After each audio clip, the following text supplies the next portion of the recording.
Good afternoon, everyone. Thank you for joining us on KREM 2 News First at 4. I'm Tom Sherry. Happy Friday, everyone. I'm Mark Hanrahan. Whitney Ward is off today. Well, back in May, 2 black Sacajawea Middle School students claimed their teacher subjected them and their students in the class to an assignment involving cleaning cotton. So Spokane Public Schools has hired a third-party investigator to look into those claims. Well, today SPS released the investigation's findings. So according to the 14-page report, investigators did not find evidence that the social studies teacher intended to harm the girls, but it does acknowledge the lesson was still extremely hard for the 2 13-year-olds to process without warning.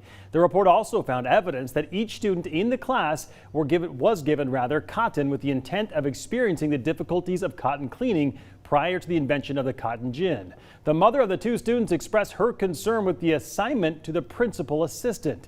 He admitted his initial reaction was to defend the teacher rather than to initiate an investigation. So coming up tonight on KREM 2 News at 5, our Amanda Rowley will break down the timeline of the students' claims. Well, the primary election in Washington is just days away and ballots are due this Tuesday. 10 candidates are running for 3 seats on the Spokane City Council, and a lot of money has been spent on their campaigns. More than $400,000 already has been spent. 7 of the 10 candidates have raised more than $25,000. Now, you may remember back in 2019, huge money was poured into the mayor's race in the form of independent expenditures. That's a type of donating where rather than giving directly to the candidate's actual campaign, someone just spends the money directly on things like ads. It doesn't require the candidate's approval, and there are no limits to how much can be spent. In 2019, a committee of realtors spent hundreds of thousands of dollars to support Nadine Woodward and other candidates. This year, they're dropping tens of thousands of dollars on some right-leaning council candidates. But that money didn't always result in victory in 2019. So we'll see what effect it has this year. Again, ballots are due again on Tuesday. Coming up quickly, just a few days away. Well, cities all across the nation are grappling with the issue of homelessness, and Spokane certainly no exception. Earlier this week, the city council, in fact, acknowledged there is a severe housing shortage that's making the situation even more difficult. But a new low-income complex aims to give the city's most vulnerable a place to live. The Beatrice and Ed Schweitzer Haven complex actually started housing people last year, but due to the pandemic, their grand opening took place today, and we got a look inside. The Schweitzer family saw community members struggling, so they worked with Catholic Charities to provide 50 new homes for those experiencing homelessness. The organization says the city did a vulnerability assessment, and then 50 deemed to be most at risk were moved in. Each room is for one person. It includes a bedroom, kitchen, and bathroom, fully stocked when those folks moved in. This operation here is helping people move from off the street to stabilize their lives, and then even begin to be employed and feel the dignity and the worth. The complex also provides services including case management, substance abuse counseling, mental health counseling, and assistance in locating and maintaining employment, but most importantly, a safe place to call home. Catholic Charities says they are working on 3 more projects for housing right now, but they won't stop until everyone has a home, they say. All right, our other big story today, an excessive heat warning in effect for the entire inland Northwest through tomorrow.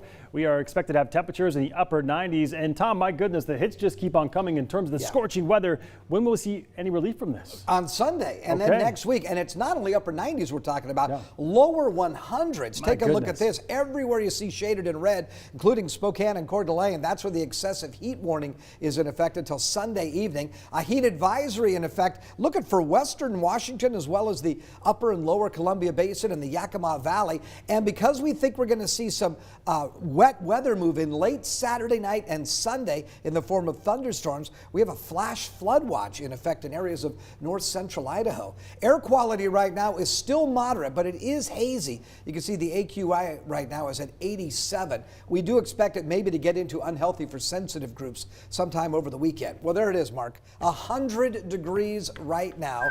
Winds are out of the northeast at 9 miles per hour. And because of that northeasterly wind, that's why we're seeing the haze and the smoke now. now being pushed into our area. Satellite and radar picture looks quiet right now, but you can see down in the bottom of your screen, Central Oregon, we've got some rain occurring there. So for the weekend, could get up to 104 degrees on Saturday. That'll be record breaking. We'll look for not as hot, obviously, on Sunday as we've got that cool front moving through. It'll be a muggy day with a low of 73, and then Sunday's high 87, but we could pick up some much needed rain or some thunderstorm activity.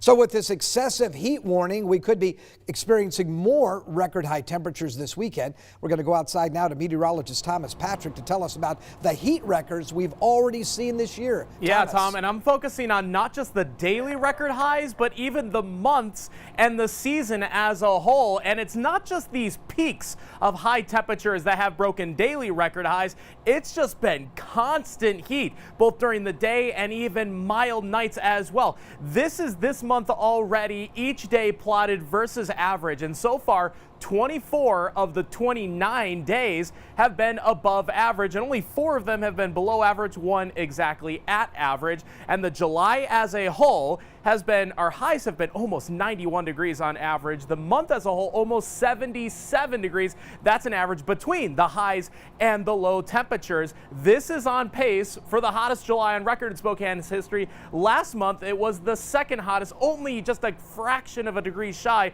of 2015. But since we have this going already in the summertime, our pace for the summer as a whole is well on pace for the hottest summer on record. But I found this most impressive. 3 of the top 4 spots as of now are all occupied by the last 6 summers. This year, 2017 and 2015, all charting the top of the lists here for all-time record-breaking summers. My goodness, certainly been a warm. I mean, we were just talking, Tom. We can't remember another summer like this one, right? I've been here more than 40 years. Yeah. I've never seen a summer like this. My goodness. And it started off with a bang. Yeah, it almost has you looking forward to fall, and I hate Yeah. to say that because summers are so great normally around right, here, but I'm looking forward to it as yeah, well. all right, let's get through it. Well, with the 100-degree temperatures returning to Spokane and that excessive heat warning, we'll be tracking the heat all weekend long. And for updates and the latest information, just text the word HEAT to 509-448-2000. Well, the Tokyo Paralympics are just around the corner, and an Inland Northwest local is going to be representing. Coming up after the break, we bring you the story of Isaiah Rigo and what his trip to Tokyo means to him and his family.